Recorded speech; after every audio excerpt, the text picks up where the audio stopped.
Nay, mau cookies, ujar Nagara. Beli, jawab Kanaya.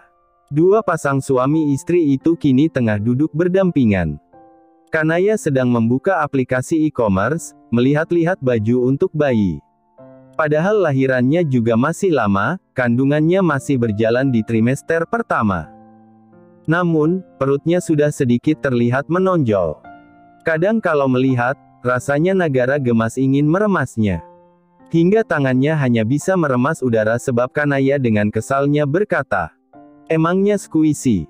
Sesekali Kanaya akan menunjukkan baju-baju yang menurutnya lucu kepada Nagara. Kini pun seperti itu, dia hanya menanggapi sekilas ucapan suaminya yang ingin makan cookies, lalu kembali memperlihatkan pada Nagara baju bayi yang menurutnya terlihat menggemaskan. "Yang biru lucu nggak sih, Mas?" tanya Kanaya. Nagara tidak menjawab. Awalnya Kanaya masih fokus dengan kesibukannya sendiri sembari bersandar di bahu suaminya. Mumpung sedang akhir pekan, dia bisa sepuasnya nempel-nempel si pria sepanjang hari. Sampai ia menoleh guna meminta jawaban lagi, tapi urung. Ternyata keterdiaman Nagara karena laki-laki itu tengah menahan tangis. Matanya sudah memerah. Bibirnya pun melengkung ke bawah. Kanaya buru-buru beranjak dari posisinya. "Loh, Mas. Kenapa?" Satu hal lagi yang Kanaya sadari, sejak dia hamil, perasaan Nagara jadi lebih sensitif. Apalagi suasana hatinya gampang berubah. Masih tidak ada jawaban. Hingga akhirnya Kanaya menangkup pipi Nagara dan kembali menanyakan hal yang sama dengan nada yang lebih halus. "Dibilang aku mau cookies," rengek Nagara. "Kamu malah sibuk nyari baju. Semenjak ada bocah aku jadi ngerasa diacuhkan." Jika menghadapi Nagara yang jahil saja sudah menguras tenaga, menghadapi Nagara yang ngambek dan cemburu dengan anaknya sendiri itu lebih menjengkelkan. Iya maaf. Mau cookies ya? Ayo beli," kata Kanaya. Kanaya sudah bersiap jalan ke kamarnya untuk ganti baju. Lantaran sekarang ia hanya mengenakan kaos milik Nagara yang tentu kebesaran di badannya dan celana kolor yang bahkan tertutup dengan kaos yang ia kenakan. Namun Nagara menolak dengan tetap duduk di posisi semula. "Nggak mau beli," ucapnya. "Terus mau gimana? Minta tetangga," sahut Kanaya asal. "Mau makan cookies buatan mama." "Kayak yang waktu itu," jawab Nagara. "Mamanya sekarang lagi ada arisan, Mas. Baru pulang nanti, agak siangan," kata Kanaya. "Tadi pagi memang si Mama sempat menelpon jika hari ini beliau ada pertemuan di rumah Bu RT, arisan rutin setiap 1 minggu sekali." "Nggak apa-apa, ditungguin. Pokoknya mau buatan Mama." Tegas Nagara. Kanaya menghela napas pasrah. "Oke bentar, aku ganti baju dulu. Abis itu ke rumah Mama." Si perempuan lantas masuk ke dalam kamar tanpa mengunci pintu. Dia melepas baju dan celana yang dikenakan. Sebelum mengambil pakaian yang akan dikenakan dari dalam lemari, Kanaya berdiri di depan standing mirror. Mematut diri dengan posisi menyamping di depan kaca tersebut, memunggungi pintu kamar. Hanya mengenakan bra dan celana dalam. Ia lantas mengusap perutnya yang mulai membuncit. Lalu tersenyum. Di mana ternyata sejak tadi Nagara berdiri bersandar pada bingkai pintu. Menatap penuh minat ke arah tubuh istrinya yang tambah berisi. Bibirnya ikut membentuk lengkung hingga sorot bahagia itu naik sampai ke matanya. Ia lantas mendekat. Barulah Kanaya tersadar akan kehadiran Nagara. Lalu memutar badan sambil secepat kilat mengambil kaos yang sudah dilepas untuk menutupi badannya. "Mas," seru Kanaya. "Hadir," jawab Nagara. "Sejak kapan masuk?" "Nggak ketuk dulu." "Ngagetin," keluh Kanaya. "Sejak kamu buka baju sama celana," ucap Nagara. Kanaya merengut malu. Tangannya masih memegang erat kaos di depan dada. "Kamu keluar lagi dulu, aku mau ganti baju." "Aku mau lihat," ujar Nagara santai dan dalam sekejap berdiri di belakang Kanaya dan segera mendekap tubuh istrinya itu sebelum kabur. Nagara lalu melempar kaosnya yang masih saja Kanaya pegangi. Kedua tangan si istri kemudian menyilang di depan dada, mencoba menutupi bagian tersebut. "Masih malu," kata Kanaya. "Yang atas ditutup, yang ini enggak, gimana teorinya, Nay?" tanya Nagara. Sebelum perempuan itu menjawab, Nagara sudah lebih dulu memutar badan keduanya, hingga kini menatap ke arah kaca, di mana ia berada di belakang tubuh Kanaya.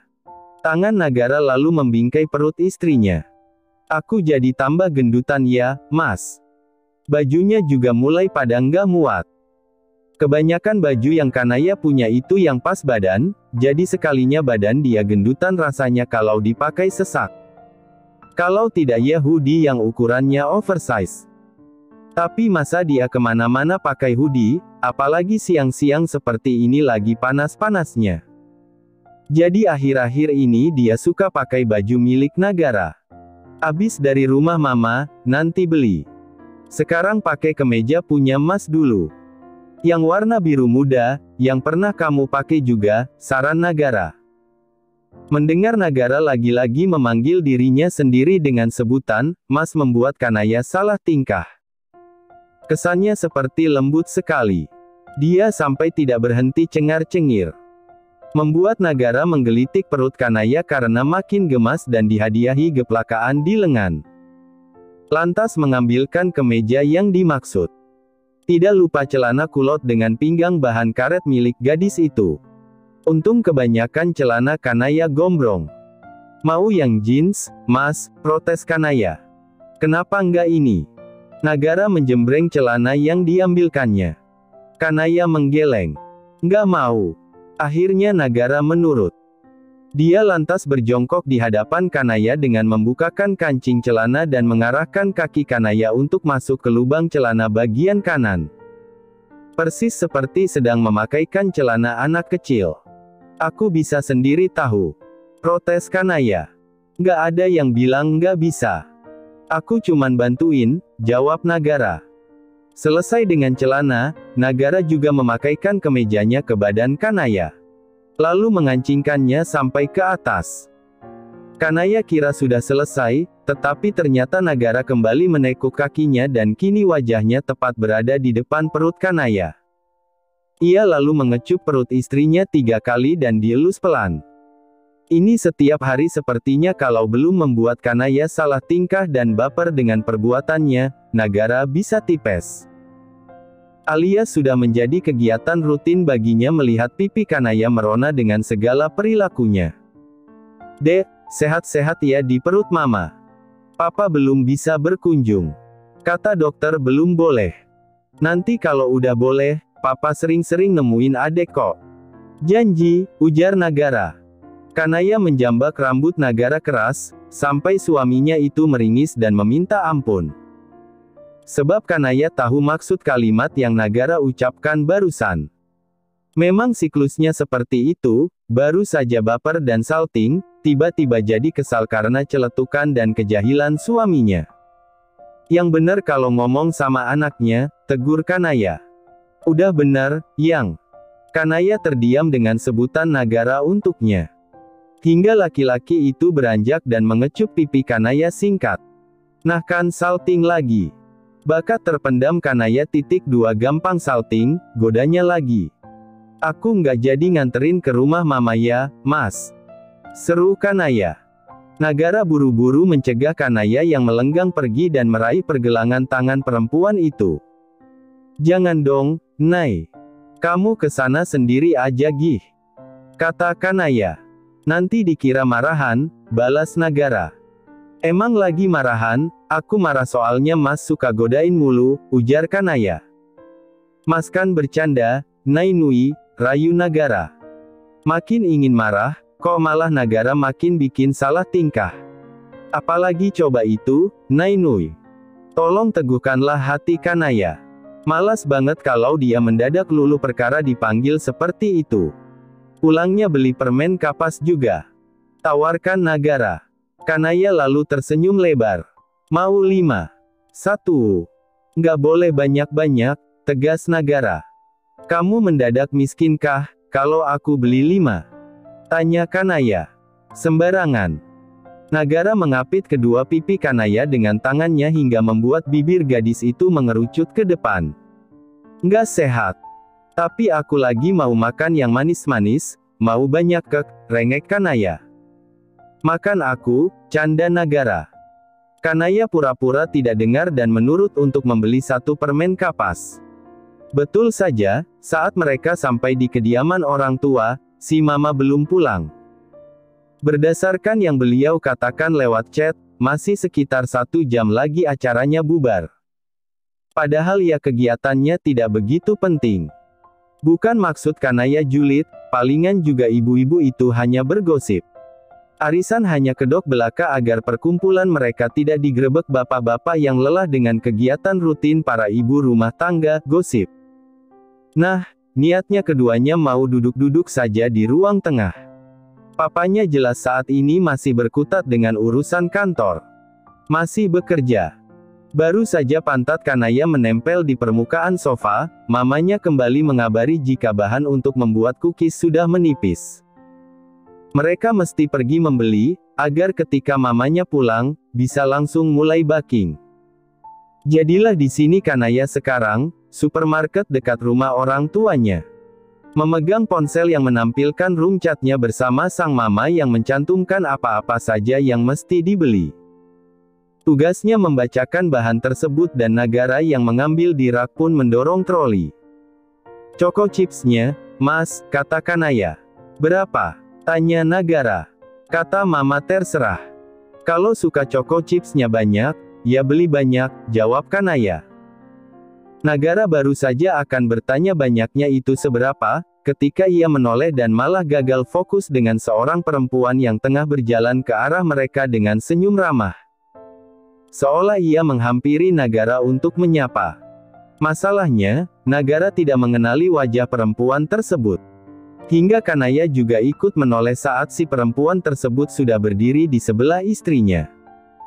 Benar ternyata Pak Nagara, saya pikir salah orang, ucap perempuan itu dengan senyum yang makin lebar. Dia sedang berbelanja bulanan sepertinya. Terlihat dari penuhnya isi troli yang ia dorong. Pak ya. Jika rekan bisnis atau karyawannya, Nagara pasti familiar. Kemungkinan perempuan tersebut merupakan mahasiswi yang pernah ia ajar dulu. Iya, kamu. Nagara menggantung ucapannya, agar diteruskan oleh si empu untuk memperkenalkan diri. Maya, Pak. Anak akuntansi angkatan 21, jawab perempuan itu. Nagara menoleh ke arah Kanaya. Berarti satu angkatan dengan istrinya. Gerakannya itu tidak hanya menarik atensi Kanaya yang sejak tadi diam, namun juga Maya. Sebab ia segera membelalakkan mata. Oh sama Nai. Ih makin cantik aja. Apa kabar? Sapa Maya. Gini-gini aja. Maya gimana? Ini kamu sendirian? Tanya Kanaya. Meski tidak begitu dekat dan akrab, setidaknya Kanaya mengenal Maya. Sekadar nama dan wajah. Karena mereka beda kelas dan akhirnya Kanaya cuti. Jadi Maya jelas lulus duluan. Paling perempuan itu juga mengenalnya sehabis gosip tentang dirinya dan Nagara menguat. Baik, Nai. Sendiri soalnya masih jomblo hahaha, jawab Maya. Nggak ngangka bakal ketemu Pak Nagara sama Nai kayak gini. Kedua pasangan suami istri itu hanya bisa tersenyum simpul. Tapi Nai kayaknya makin gendutan ya, komentar Maya. Nah kan. Paling males jika ia mendengar seseorang membahas soal perubahan fisik dirinya yang kentara sekali. Meski kini ia mengenakan kemeja Nagara yang jelas terlihat kebesaran, tidak menutup fakta jika pipinya juga makin bulat. Nagara yang melihat perubahan ekspresi Kanaya yang tidak mengenakan segera mendekat ke arah istrinya. Maklum lagi isi, jawab Nagara seraya mengelus perut Kanaya dari balik kemeja yang ia kenakan, agar Maya notice. Perempuan itu terkejut sambil menutup mulutnya. Lalu mengucap banyak kata selamat dan pamit ke meja kasir duluan. Abis dari supermarket, muka Kanaya cemberut sepanjang jalan. Bahkan saat sampai rumah dan mamanya dengan gembira menyambut. Sampai Nagara yang malah merasa tidak enak hati. Abis meletakkan bahan di meja dapur, alhasil Nagara pamit menghampiri Kanaya di ruang tengah. Sedang mamanya membongkar hasil belanja. "Ma, aku ke depan dulu," ucap Nagara. "Lagi marahan apa Nai ngambek nggak jelas, Gar?" tanya mamanya. Nagara meringis. "Bukan, Ma. Itu tadi ketemu teman kampusnya. Terus dibilang gendutan." Begitu duduk di sebelah istrinya, Nagara pun diam sebentar. Tidak segera bicara. Karena jujur bingung mau membujuk seperti apa. Mau bilang nggak gendutan juga malah kesannya seperti Nagara membual. Padahal sebelum kesini juga, Kanaya sudah berkomentar soal badannya sendiri. "Kamu marah?" tanya Nagara. "Kesel aja dikit." "Nggak perlu," dia bilang, "aku juga sadar kok badanku jadi melebar." "Basa-basinya basi banget," jawab Kanaya. "Maaf deh, Nai," kata Nagara. Kanaya yang tadi memberengut kini menoleh ke samping karena heran tiba-tiba Nagara meminta maaf. "Maaf kenapa gitu?" "Maaf udah bikin badan kamu melebar. Pasti nggak seneng lihat badan sendiri jadi makin besar. Belum lagi capek, badannya makin berat. Mau apa-apa pasti repot," jelas Nagara. Kanaya terdiam. Sejak awal juga ia sudah aware akan perubahan bentuk tubuh yang akan dialami ketika hamil apalagi pasca melahirkan. Ia hanya kesal dengan basa-basi temannya saja. Terlalu kuno. Sesekali tanya yang anti mainstream kayak, hari ini udah goyang Bang Jali berapa kali?" Canda Kanaya. "Anak aku nyusahin kamu, Nai?" tanya Nagara. "Apaan sih? Nggak gitu maksud aku. Aku cuman kesel aja tadi Maya nodong pertanyaan kayak gitu," tegas Kanaya. "Udahan apa belum berarti keselnya?" tanya Nagara. "Udah," jawab Kanaya. "Ayo kalau gitu, bantu bikin cookiesnya," ajak Nagara. "Lo katanya mau makan buatan Mama?" tanya Kanaya. "Tetep aja mesti bantuin," kata Nagara.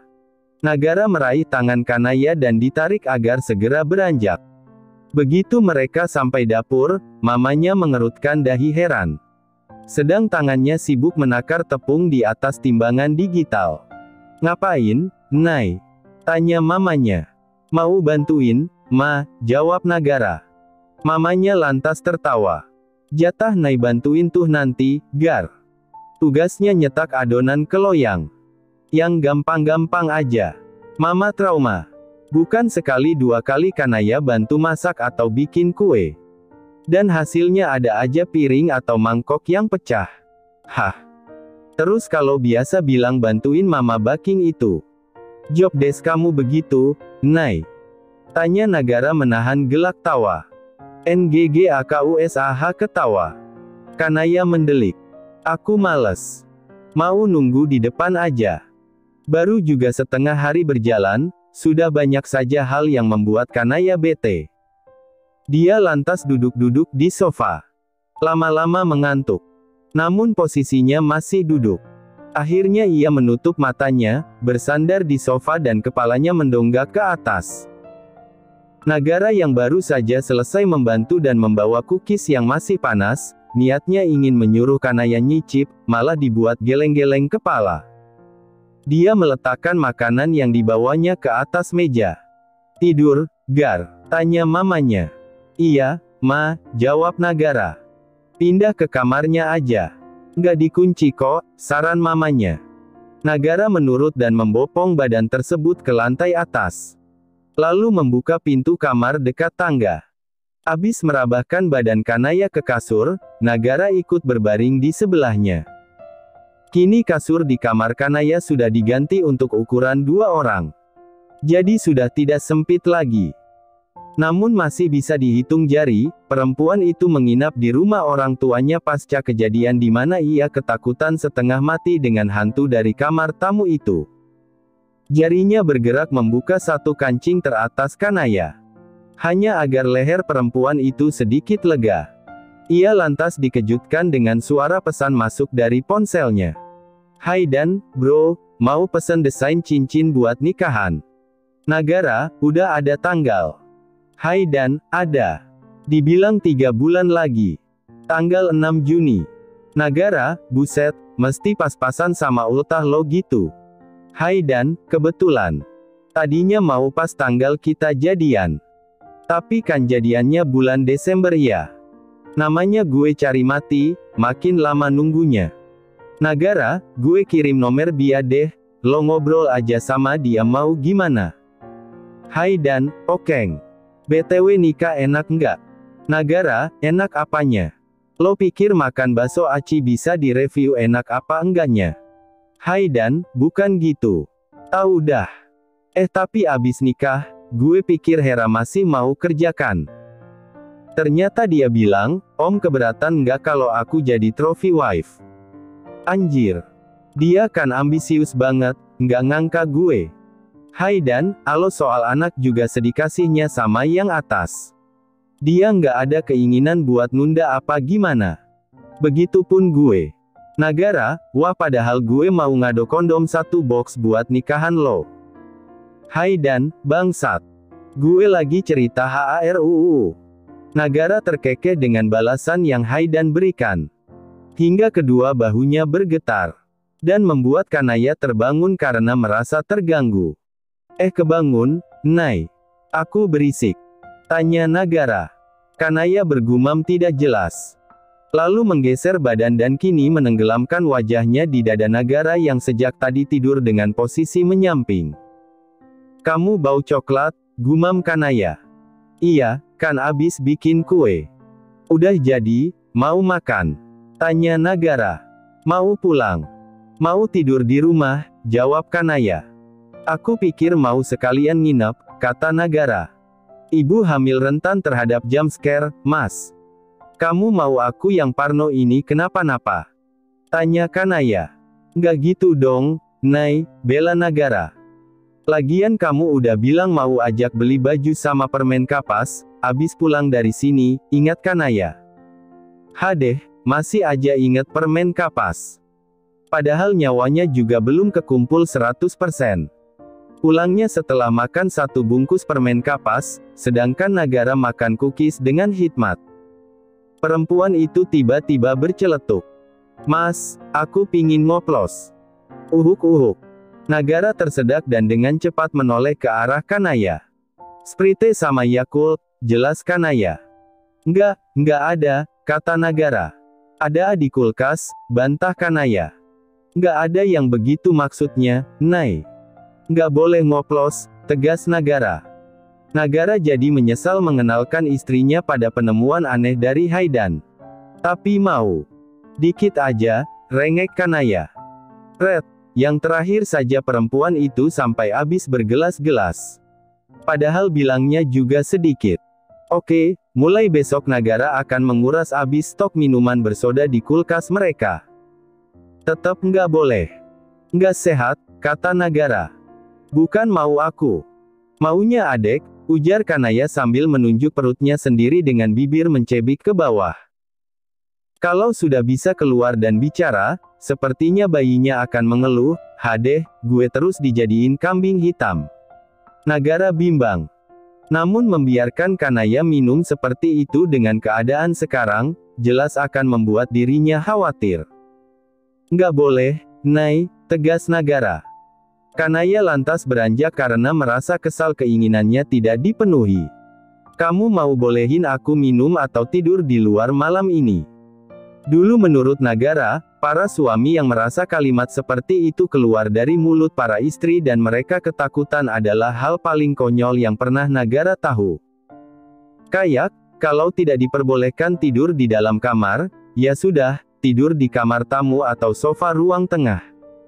Simple. Tapi begitu mendengar Kanaya mengeluarkan kalimat keramat seperti itu, kini Nagara dibuat panik sendiri.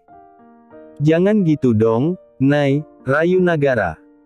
Dia tidak bisa membayangkan 1 malam terlewat tanpa memeluk tubuh istrinya yang tengah terlelap. Makanya bolehin. Tekan Kanaya. Minum susu ibu hamil aja ya, saran Nagara. Nggak mau, tolak Kanaya. Kanaya ngotot membuat Nagara menghela napas. Kalau memang permintaan anak mereka, jelas ngidamnya kini sudah berpindah ke Kanaya.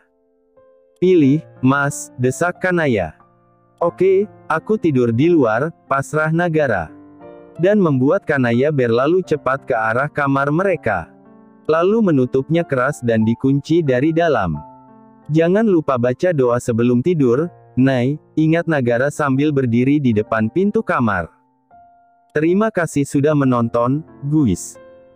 Jangan lupa klik like jika kalian menikmati cerita ini, subscribe untuk update konten seru lainnya, dan tinggalkan komentar di bawah tentang apa yang kalian pikirkan atau cerita apa yang ingin kalian dengar selanjutnya. Dukungan kalian sangat berarti. Sampai jumpa di video berikutnya.